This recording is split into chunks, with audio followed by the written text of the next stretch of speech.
Hi hello നമസ്കാരം. ഇന്നേ ഒരു മൂവിക്ക് പോകാൻ വേണ്ടി തയ്യാറായി നിൽക്കുക കേട്ടോ. ഒന്നെങ്കിൽ മാളിലൂടെ വെറുതെ കറങ്ങാൻ പോവാം, അല്ലെങ്കിൽ മൂവിക്ക് പോകാം എന്നൊരു ഓപ്ഷനായിരുന്നു. ലാസ്റ്റ് മൂവിയെ തന്നെ എത്തിച്ചേർന്നു. അപ്പോൾ ഇനി ഫുഡൊക്കെ കഴിച്ച് കുരിശും വരച്ചിട്ട് ഇറങ്ങാം. 11 മണിക്കാണ് ഈ ഷോയെ. ഇറങ്ങാം എന്നുള്ള പ്ലാനില്ല. അപ്പോൾ ഷവർമ ഉണ്ടാക്കിയിട്ടുണ്ട്. അപ്പോൾ ഇന്ന് വൈകിട്ട് കഴിക്കാൻ ഷവർമയും കുറച്ച് പിക്കിളും ഒക്കെ ഉണ്ട്. അതൊക്കെയാണ്. അതും കഴിച്ച് കുരിശും വരച്ച് അങ്ങനെ അങ്ങ് ഇറങ്ങാമെന്ന് കരുതി. പിള്ളേർ മൂവി കണ്ടോളൂ, അവർക്ക് ഇഷ്ടമാണ് മൂവി കണ്ടിരിക്കാനൊക്കെ. പിന്നെ പോപ്കോൺ മസ്റ്റാട്ടോ.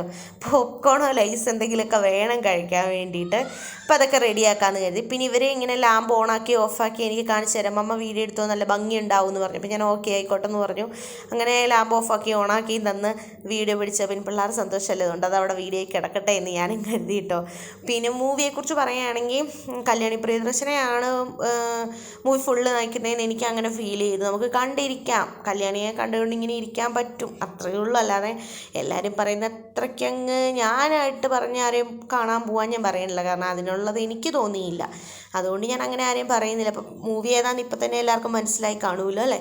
അതിനുശേഷം പിന്നെ നമ്മൾ ഷവർമയൊക്കെ ഫുഡൊക്കെ കഴിച്ചിട്ട് നല്ല ഷവർമയായിരുന്നു കേട്ടോ. ഞാൻ ഓൾറെഡി വീഡിയോ ഒക്കെ ഷവർമയുടെ പോസ്റ്റ് ചെയ്തിട്ടുണ്ട് കേട്ടോ, കാണേണ്ടവർക്ക് കാണാം കേട്ടോ. പിന്നെ കുരിശുമൊക്കെ വരച്ച് ഞങ്ങൾ വണ്ടിയിൽ കയറി അങ്ങനെ പോയിക്കൊണ്ടിരിക്കുകയാണ്.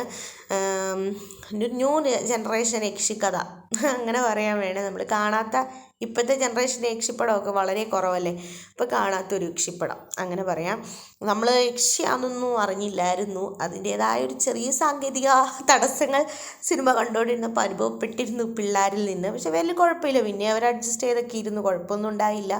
പിന്നെ അങ്ങനെ മാളിലെത്തി അവരവിടെ കുറച്ച് വാഴ ഡാൻസൊക്കെ ഉണ്ടായിരുന്നു, അതൊക്കെ കണ്ട് അവിടെ കുറച്ച് നേരമൊക്കെ നിന്നു. കാരണം നമുക്ക് ടൈമുണ്ട്, 10:30 ആയതുള്ളൂ, 11 മണിക്കല്ലേ ഷോയെ. പിന്നെ അവിടെ ഒരു പുതിയ ഡ്രസ്സ് ഒക്കെ ഉള്ളൊരു കട കണ്ടപ്പോഴത്തേക്കും അങ്ങോട്ടൊന്ന് കയറി. അപ്പോൾ ഇവർക്കുള്ളതെല്ലാം വലുതായിട്ട് തോന്നി, ഇവരുടെ ഒരു സൈസിനുള്ളതില്ല. പിന്നെ അവിടെ കുറച്ചൊന്ന് നടന്നെല്ലാം ഒന്ന് കണ്ട് തിയേറ്ററിൻ്റെ അവിടെ എത്തി. നമ്മൾ പോപ്കോണും ലൈസും ഒക്കെ മേടിച്ചു.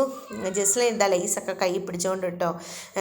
എല്ലാം ഒന്നും കഴിച്ചൊന്നുമില്ല, കാരണം മേടിച്ചത് പകുതിയും കഴിച്ചൊന്നുമില്ല.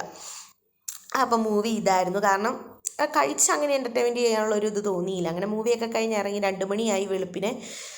ആരും ഇല്ല, കുറച്ച് സിനിമയ്ക്ക് വന്നവരുടെ വണ്ടികളൊക്കെ മാത്രമേ ഉള്ളൂ. അങ്ങനെ തിരിച്ച് നമ്മൾ വീട്ടിലേക്ക് പോകാൻ വേണ്ടി വണ്ടിയിൽ കയറി.